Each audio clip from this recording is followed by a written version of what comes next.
Welcome to tonight's episode. You don't have to listen. You only have to be here. Let your shoulders drop. Whatever they have been holding all day, it can rest now. Let your jaw soften. Your tongue can fall away from the roof of your mouth. The room around you doesn't need anything from you. The day, whatever it asked of you, is finished. Whatever didn't get done will still be there in the morning. And so will you. Take one slow breath in, and let it out a little longer than you took it in. Again. There is no place to be tonight. Nothing to figure out. Nothing to fix. You are here. You are warm. The night is patient. Tonight, we are going to sit with a very old voice. A man named Lao Tzu. Or, more accurately, a man we call by that name, because we are not sure he was a man at all. Not in the ordinary sense. The name itself just means Old Master, or even more simply, Old One. He lived, the records say, around 2600 years ago. In the very late spring and autumn period of China. The Zhou dynasty was already failing. The world was beginning to come apart. And out of that quiet collapse, a small book was written. 81 short chapters. About 5,000 Chinese characters. We call it the Tao Te Ching. The book about the way, and about a kind of action that does not feel like action at all. The Chinese call it Wu Wei.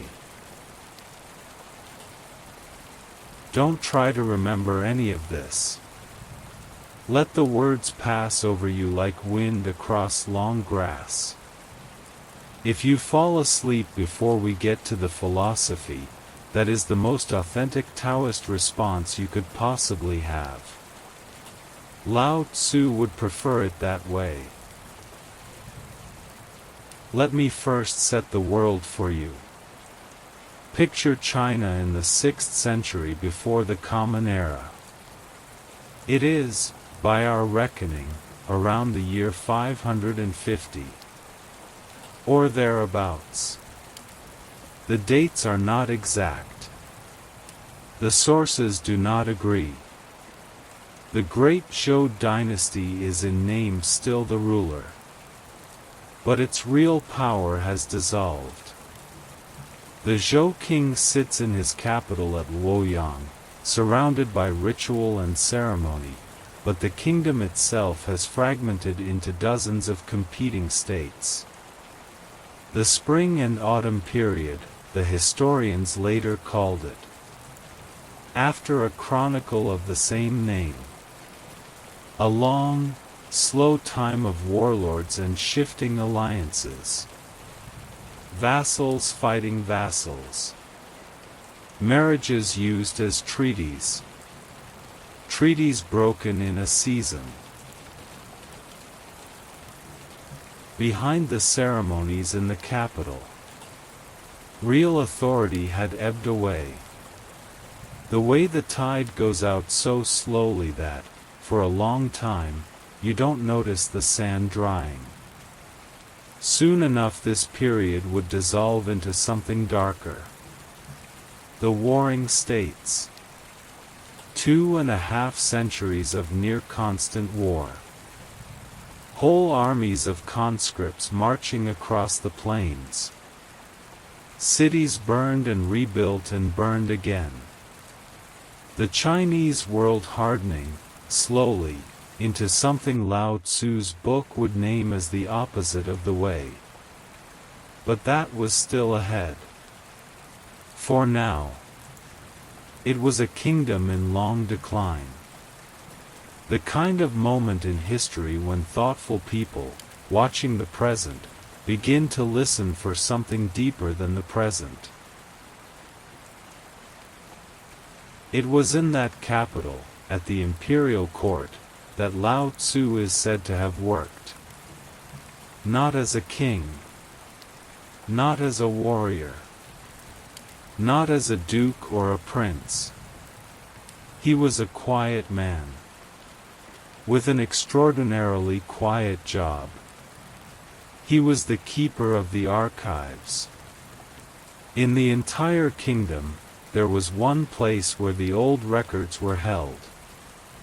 The court library at Luoyang. Bamboo strips bound with silk cord. Bronze vessels engraved with names of kings long dead. Ritual documents. Genealogies. Astronomical observations going back hundreds of years.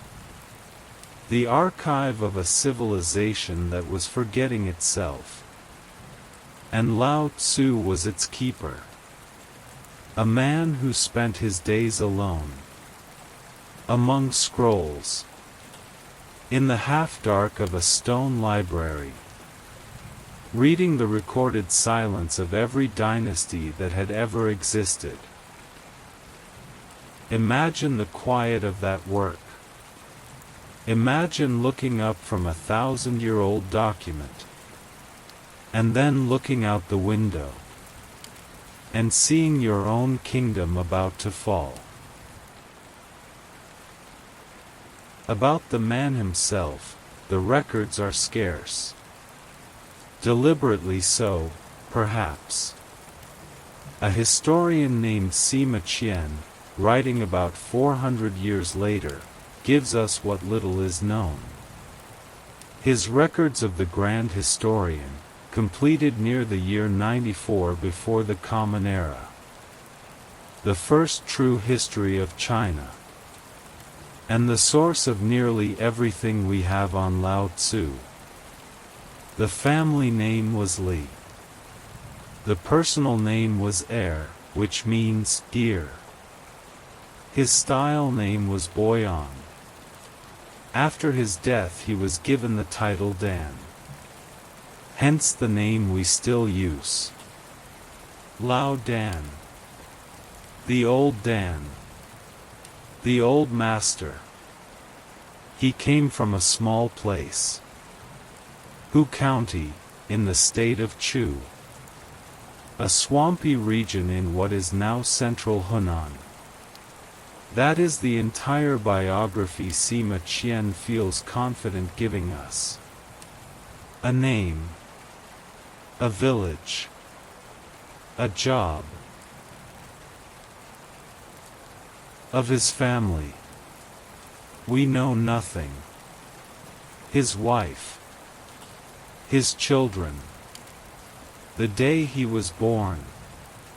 The day he died. None of it. Sima Qian, in his careful way, even offers a few alternative identifications. Perhaps Lao Tzu was actually a man named Lao Lai Zi, a contemporary who wrote a book in 15 sections. Perhaps he was the historian Dan, who lived later and met one of the dukes of Qian. The historian is honest enough to say, "We are not sure. Multiple men, perhaps. One name." The greatest teacher in Chinese philosophy left almost no fingerprint on history. Which is, in a way, his point. There is one story, though. One scene. That has come down to us across the centuries. It is the meeting of Lao Tzu and Confucius. Both were alive at the same time. Confucius, the younger of the two, by some accounts. A teacher, a moralist, a great organizer of ceremony and ethics. He believed deeply that society could be reformed through the careful cultivation of virtue, through ritual, through right relationship. He came once to Luoyang to ask the keeper of the archive about the rituals of the ancient kings. The two men met. We don't know exactly what was said. The accounts vary. The Zhuangzi, a slightly later Taoist text, preserves the story in several versions. In some, Lao Tzu lectures Confucius gently and at length on letting go. In others, the two simply sit and talk for an afternoon. In one version, Lao Tzu rebukes Confucius for being too pleased with his own wisdom. What we have, in any case, is what Confucius said afterward. He returned to his disciples. They asked him what he thought of the old archivist. And Confucius said this: "A bird. I know. A bird flies. A fish. I know. A fish swims. A beast. I know. A beast runs. For these creatures, I can craft a snare, a net, a trap. But a dragon, I cannot tell. A dragon mounts the wind and rides the clouds and rises into heaven. Today I have seen Lao Tzu. He is like a dragon." That image has carried for 2,500 years.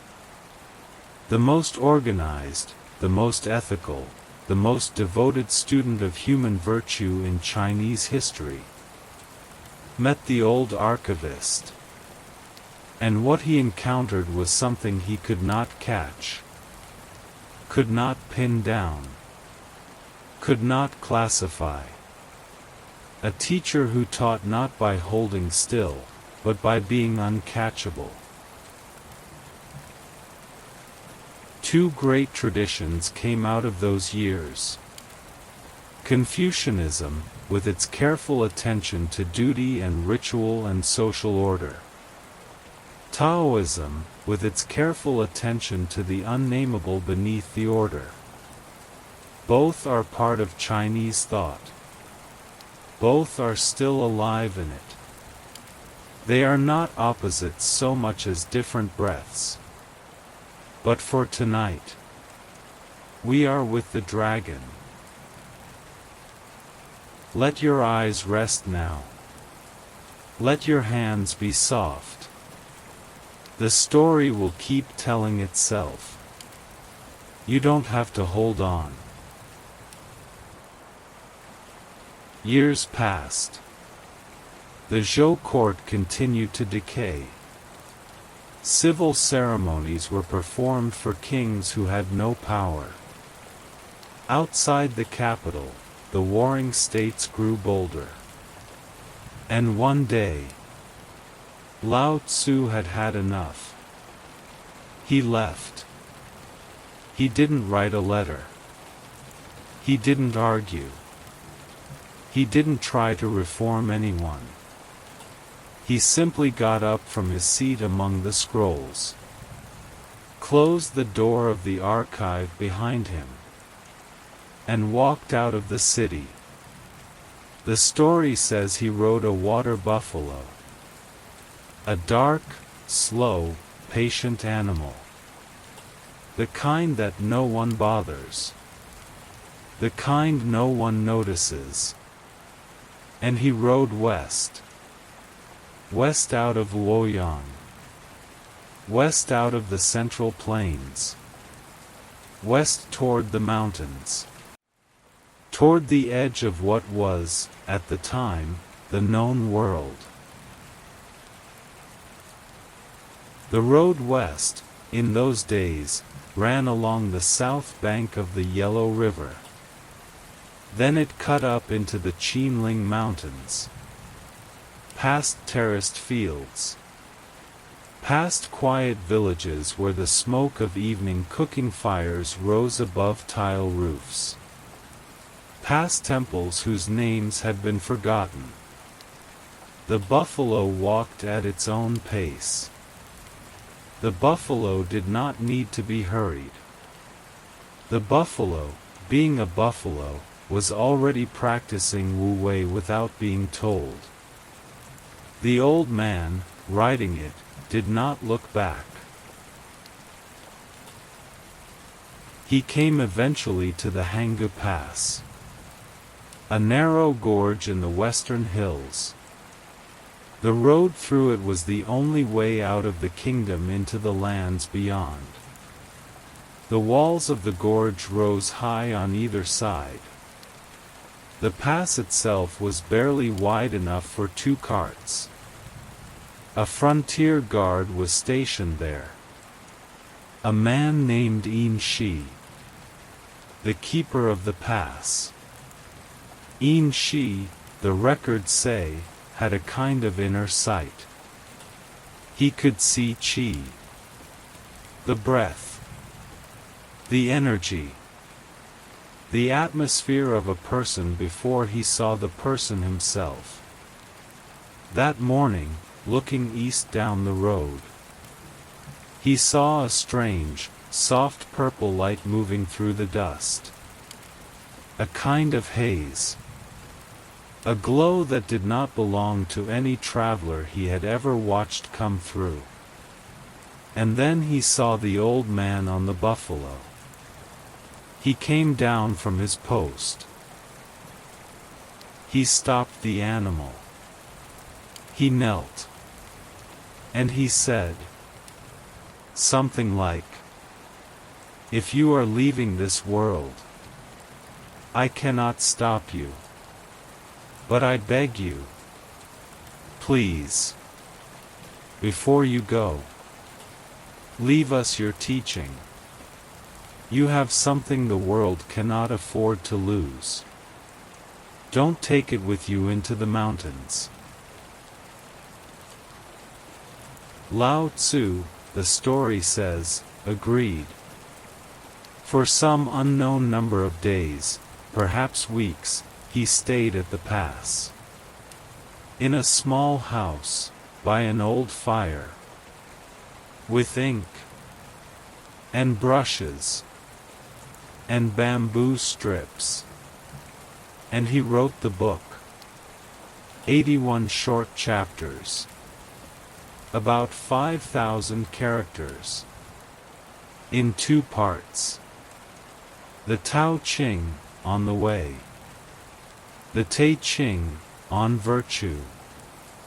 When he was done, he set the strips down on the table, climbed back onto the buffalo, rode through the gate, and was gone.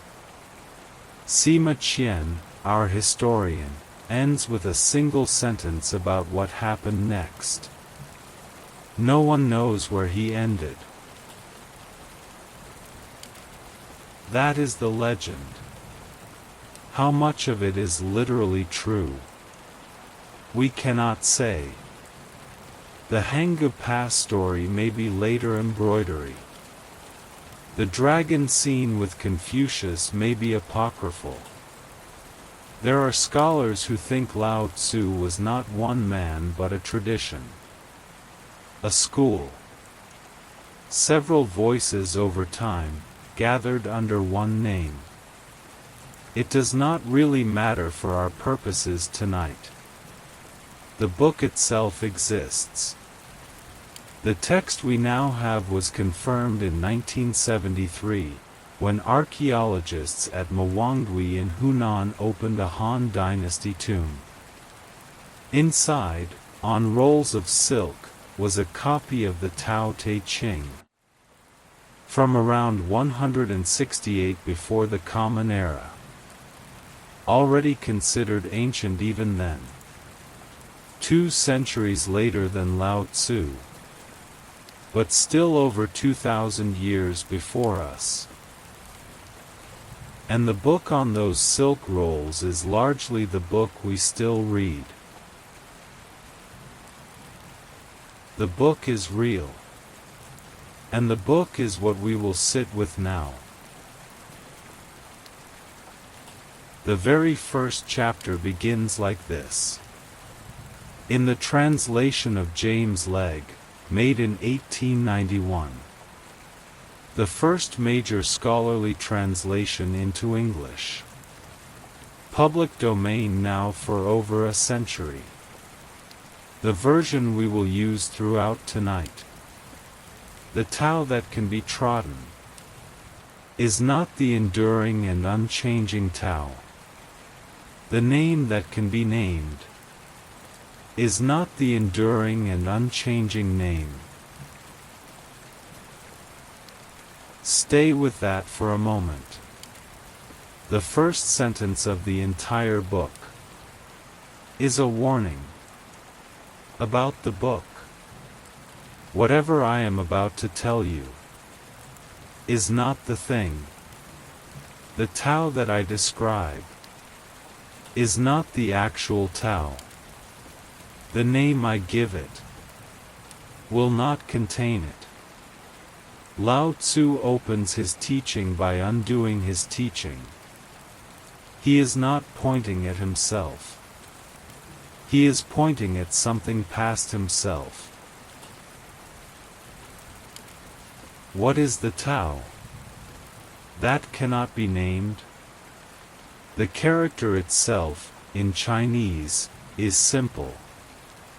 It is the symbol for a road, a path, a way of going. In ordinary speech, Tao just meant the way to do something, the way of farming, the way of cooking, the way a craftsman shaped wood. Lao Tzu took that ordinary word and stretched it. He used it to mean the way of being itself. The way the universe behaves before anyone names it. The pattern beneath all patterns. The current of which all rivers are made. He says, in chapter 14, we look at it, and we do not see it, and we name it the equable. We listen to it, and we do not hear it, and we name it the inaudible. We try to grasp it, and do not get hold of it, and we name it the subtle. This is called, he says, the form of the formless, the semblance of the invisible. It is, he says, simply how things are. You cannot photograph it. You cannot fight it. You cannot bargain with it. It does not give a sign. It just continues. The seasons turn. The breath continues. The river continues toward the sea. The galaxy continues turning. None of it is being managed. And yet, Lao Tzu says, this Tao is the source of everything that does have a shape. In chapter 25, he gives perhaps the densest version of his cosmology. There was something undefined and complete, existing before heaven and earth.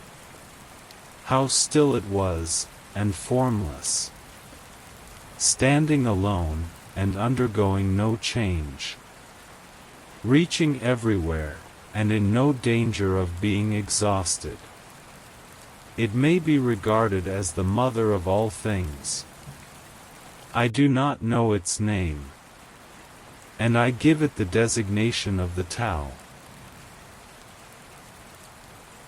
A still, formless something, standing alone, undergoing no change, reaching everywhere. He does not personalize it.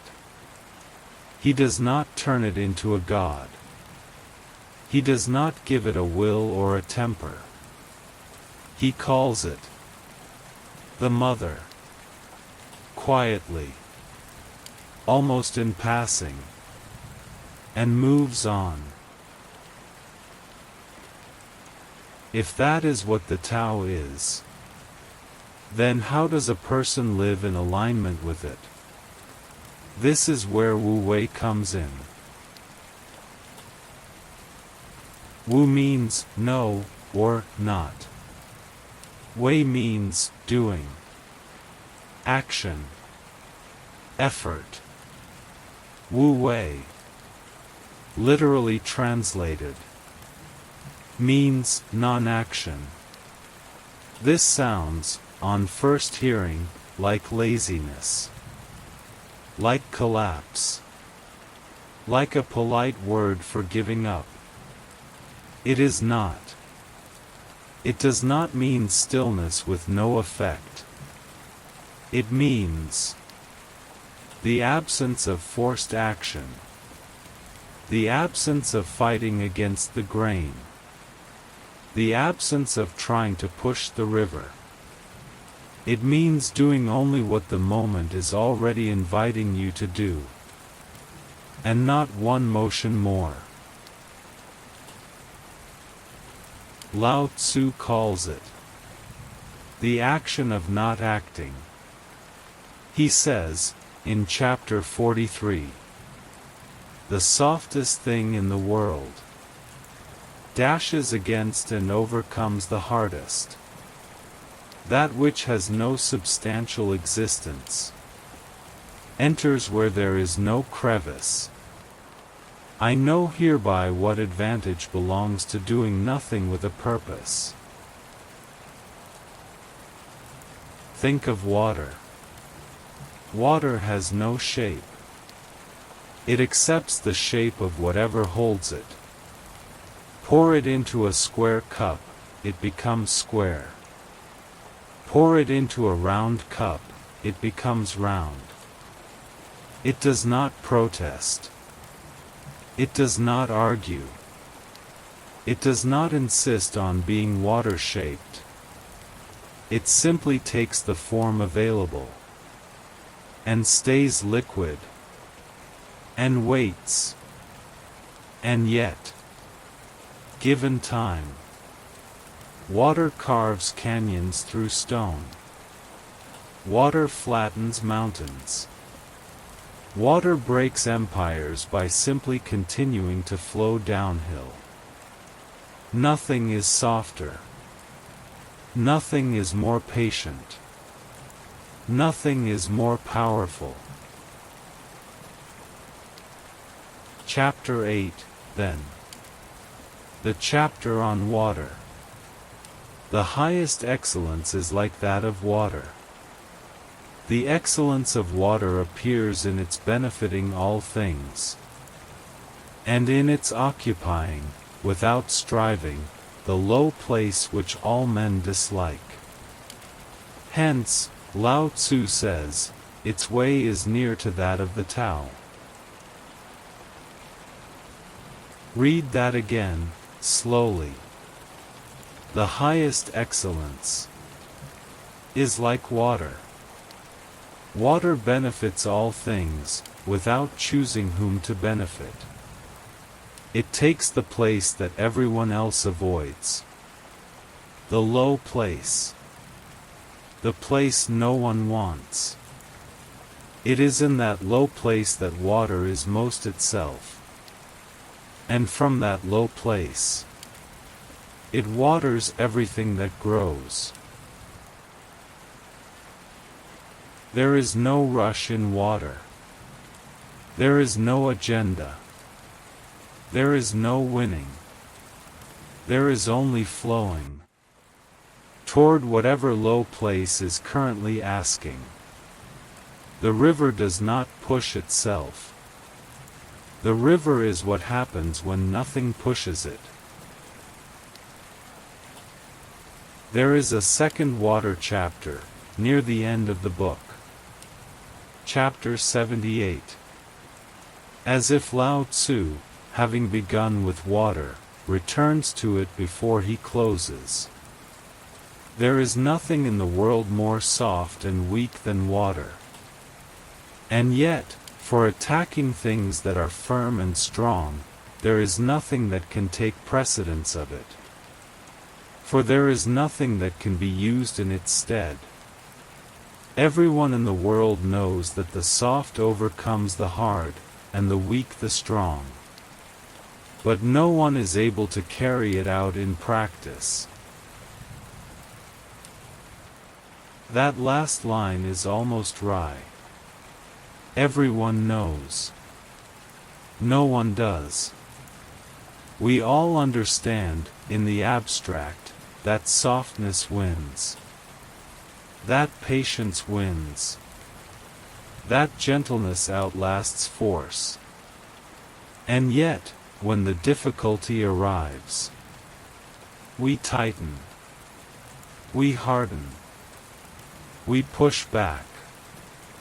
The teaching is the simplest thing. The doing of it is what takes a lifetime. If we are paying attention, this teaching is already beginning to do something to us. Because we are tired tonight. We have spent a long day pushing the work along. Pushing through the conversation. Pushing past the discomfort. Pushing toward the next thing. And the next. And we have arrived at this moment. With a kind of stiff feeling in our chest. A feeling that says, I cannot rest yet.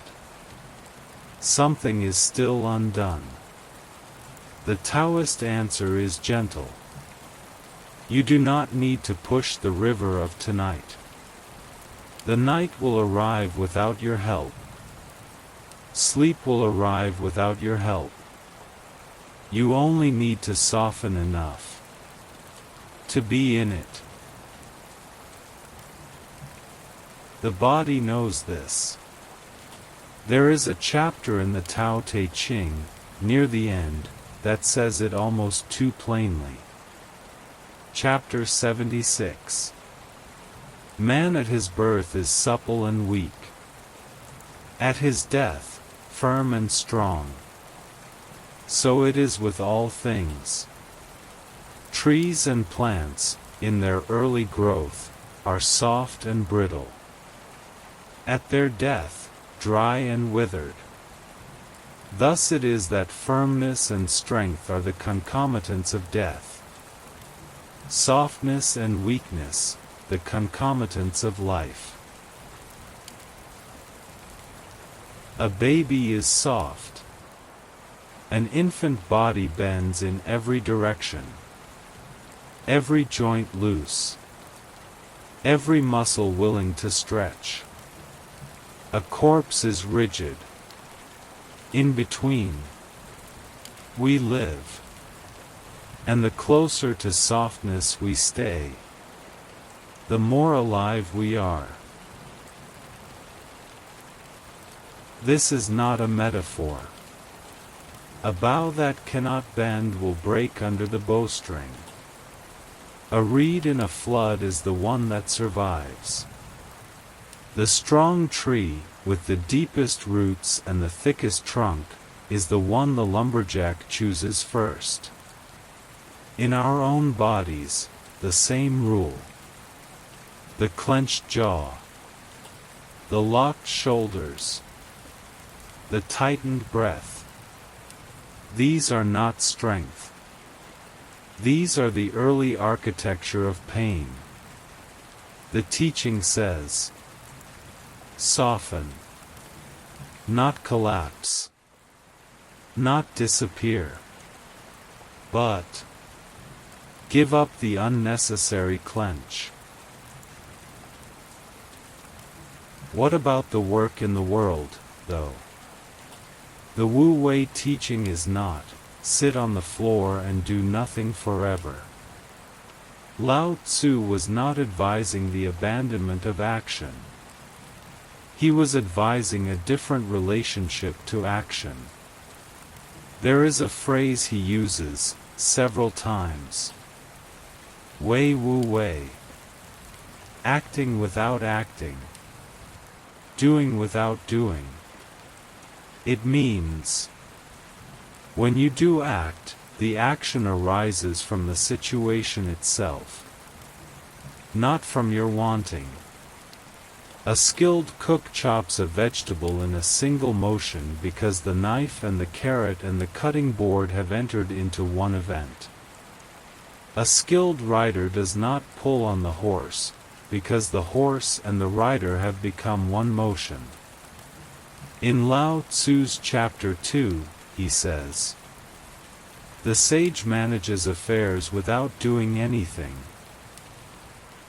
and conveys his instructions without the use of speech. And then this beautiful line, all things spring up, and there is not one which declines to show itself. They grow, and there is no claim made for their ownership. They go through their processes, and there is no expectation of a reward for the results. The work is accomplished, and there is no resting in it as an achievement. The sage, in this teaching, is the one who participates in the world without leaving fingerprints. The garden grows. He may have planted it, but he does not say, my garden. He does not insist on credit. He does not need to be remembered for it. The work is accomplished, and he is already gone. There is a chapter in the middle of the book that gives one of the most useful images Taoism ever produced. Chapter 11. A short chapter, worth listening to whole. The 30 spokes unite in the one nave, but it is on the empty space for the axle that the use of the wheel depends.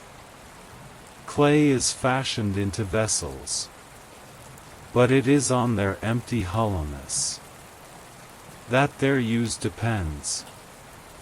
The door and windows are cut out from the walls to form an apartment, but it is on the empty space within that its use depends.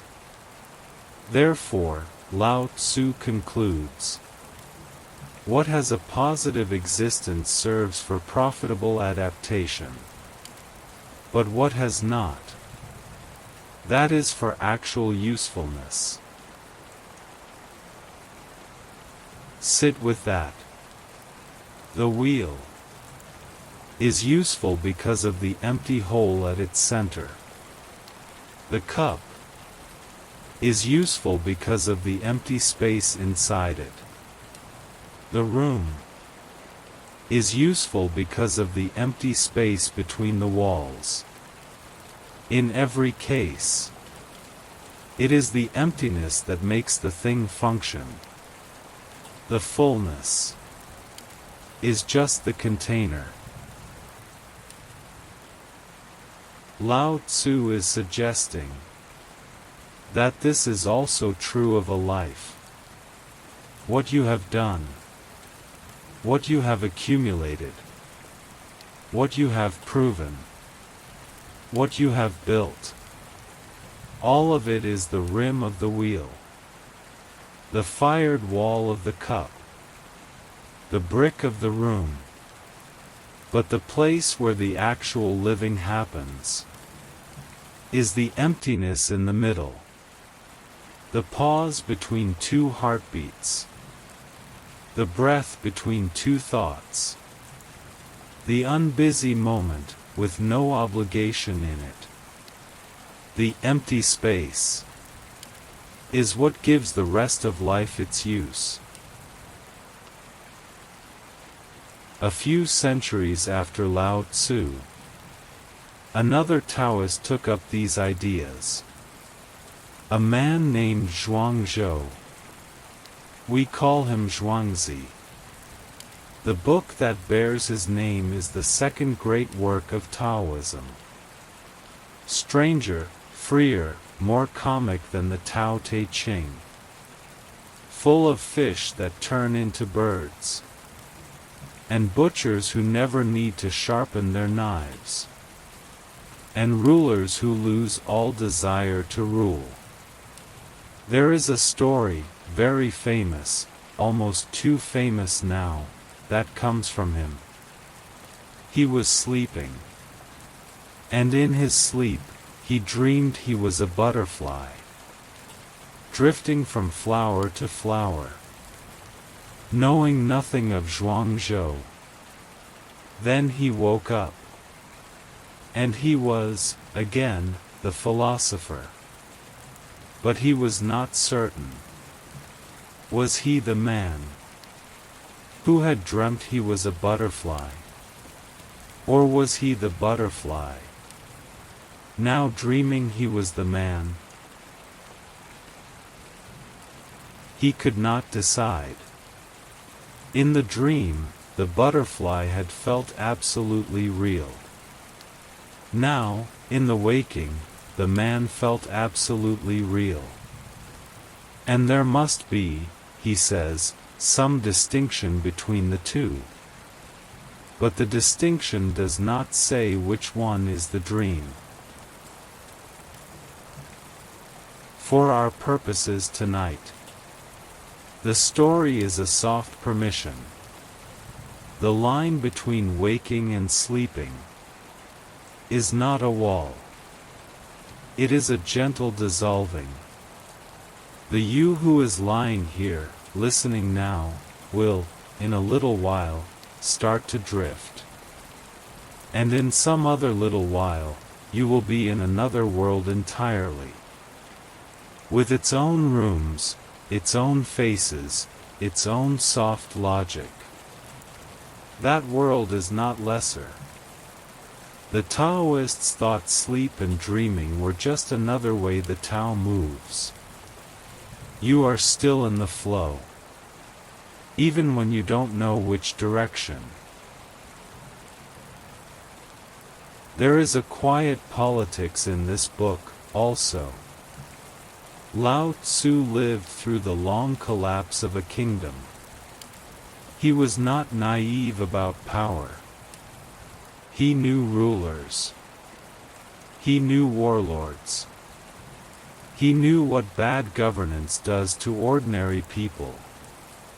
And so he wrote, in chapter 17, in the highest antiquity, the people did not know that there were their rulers. In the next age, they loved them and praised them. In the next, they feared them.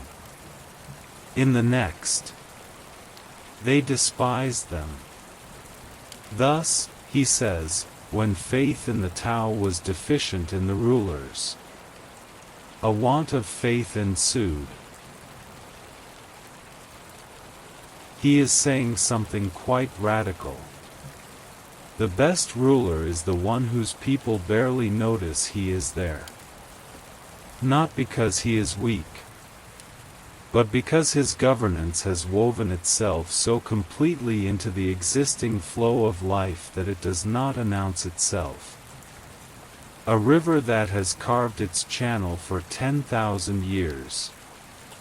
No one notices the river. It is the river that floods, that diverts, that breaks its banks, that everyone talks about. The same with leadership. The same with the management of one's own life. The mind that constantly announces itself, that praises itself, that explains itself, is the mind that is not yet at peace. Chapter 33 says it almost like a koan. He who knows other men is discerning. He who knows himself is intelligent. He who overcomes others is strong. He who overcomes himself is mighty. He who is satisfied with his lot is rich. He who goes on acting with energy has a firm will. To know yourself is more than to know others. To overcome yourself is more than to overcome others. To be satisfied with what you have is to be wealthy. These are not platitudes for Lao Tzu. They are the architecture of a life that does not exhaust itself. And in chapter 22, maybe my favorite line in the whole book, he whose desires are few gets them. He whose desires are many goes astray. Read it slowly. He whose desires are few gets them. A small life. A simple life. A life that wants only a few things reaches them. He whose desires are many goes astray. A life that wants 1,000 things never gets to any of them, because the wanting itself becomes the work. This is not a teaching of poverty. It is a teaching of focus. The mind that wants very little is the mind that has time. Time to notice what is here.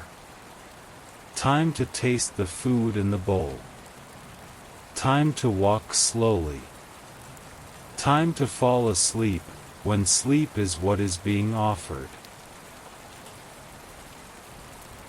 There is a chapter that comes back to the body. Chapter 16. The state of vacancy should be brought to the utmost degree, and that of stillness guarded with unwearying vigor. All things alike go through their processes of activity, and then we see them return to their original state. When things in the vegetable world have displayed their luxuriant growth, we see each of them return to its root. This returning to their root is what we call the state of stillness. And that stillness may be called a reporting that they have fulfilled their appointed end. A returning to the root. This is the image.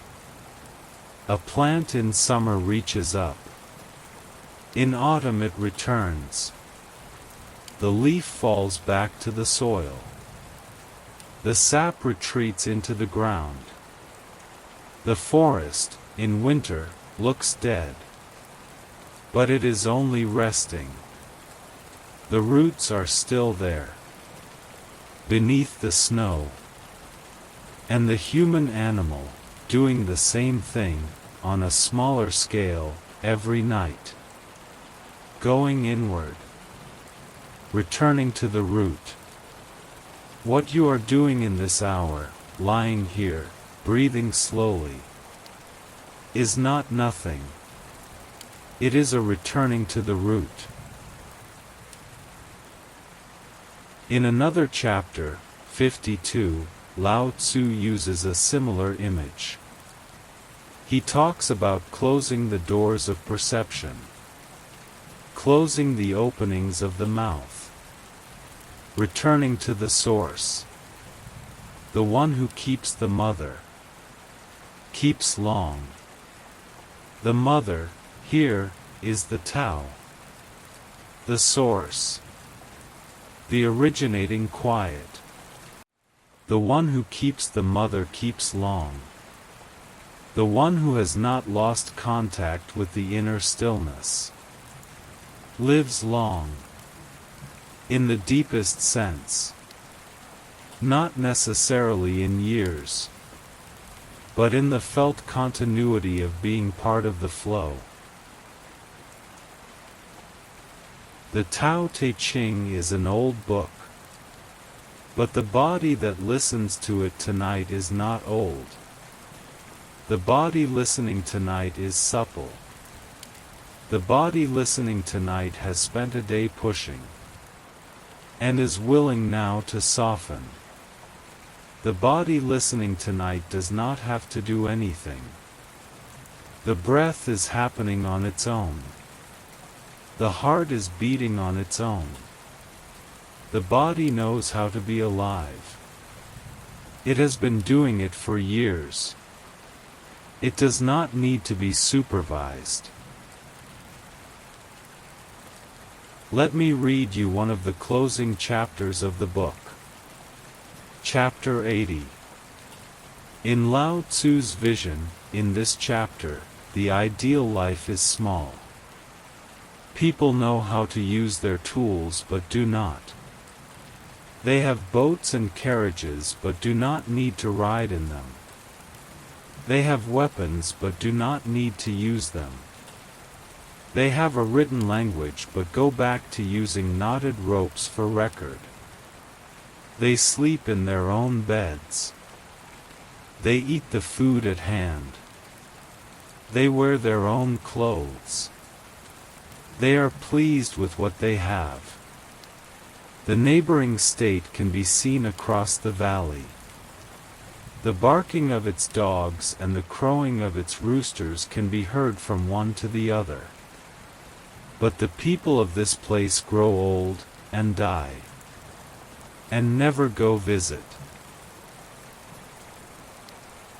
It sounds, to a modern ear, almost too still. But notice what is missing. Striving is missing. Comparison is missing. The endless pursuit of more.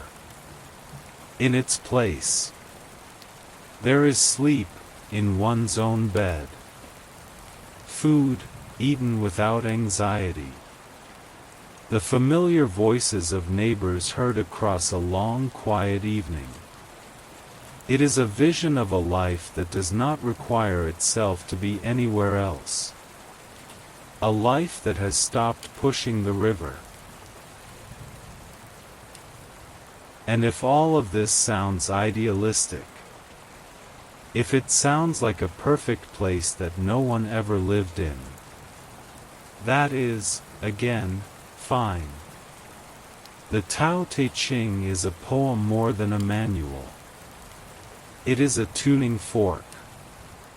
It is meant to ring against your day, to soften it slightly, to remind you that there is another tone available.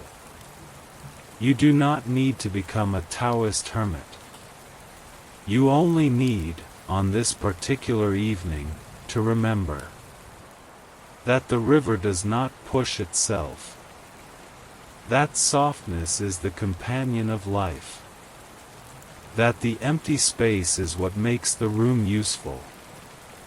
That you, lying here, breathing, doing absolutely nothing in this moment, are doing exactly what the Tao recommends. The book itself shaped centuries of Chinese life. It became one of the foundational texts of the Han Dynasty's intellectual world.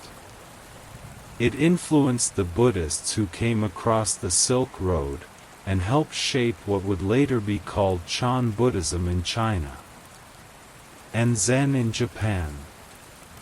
It influenced poetry, painting, medicine, garden design, the way the Chinese cooked, and farmed, and breathed. It traveled, slowly, quietly, the way Lao Tzu himself rode through the gate, without insisting. And now, 2,500 years after the dust of his buffalo settled at the Hangu Pass, it is, in some translation or another, in your room. Let the breath be soft. Let the eyes be heavy. Let the day, which felt long, slip into the past, which is permanent and undisturbed. Tomorrow will arrive on its own.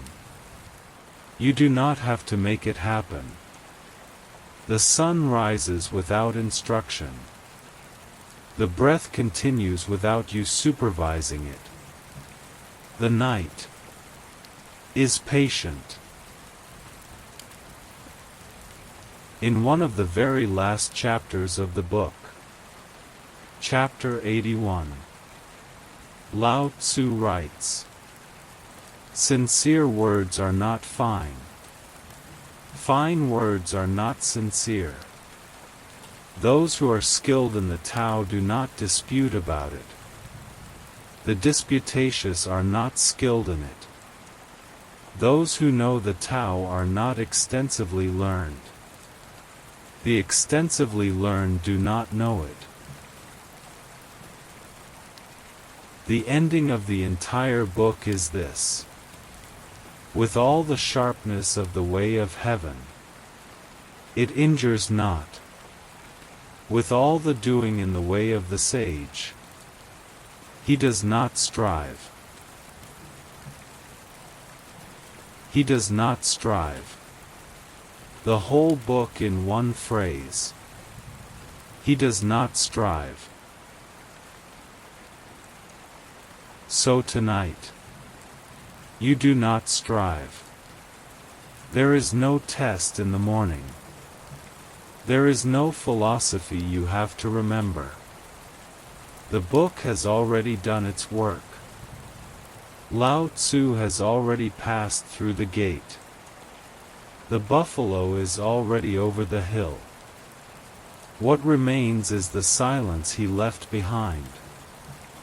And you, in your quiet room, with your soft breath, lying down inside it. Let the body be supple. Let the mind be empty in the way the wheel is empty. Let the night fold itself around you like water around a stone. You are part of the flow.